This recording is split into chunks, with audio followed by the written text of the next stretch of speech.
भाजपाचे नेते छगन भुजबळ नाराज असल्याची चर्चा आहे। ते शरद पवार यांच्या पक्षासह अनेक पर्यायांची चाचपणी करत असल्याची माहिती सूत्रांनी दिली आहे। आता राज्यसभा पोटनिवडणुकीमध्ये संधी मिळावी अशी त्यांची इच्छा असल्याचंही कळतंय। भुजबळ नाशिकमधून लोकसभा निवडणूक लढवण्यासाठी इच्छुक होते, मात्र त्यांना तिकीट मिळालं नाही आणि तेव्हापासूनच ते नाराज असल्याची चर्चा आहे। तर दुसरीकडे भुजबळांची नाराजी 4 जूनला स्पष्ट होईल असा टोला वडेट्टीवारांनी लगावलाय। दरम्यान भुजबळांची नाराजी व्यक्त करणारी ती नेमकी वक्तव्य कोणती आहेत पाहूयात।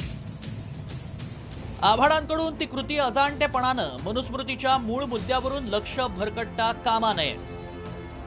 लोकसभेत जागा वाटपात घटक पक्षांकडून दबाव तंत्र, विधानसभेत राष्ट्रवादीसोबत ते नको। लोकसभा निवडणुकीत भाजपनं दिलेल्या 400 पारच्या नाऱ्याचा फटका बसणार।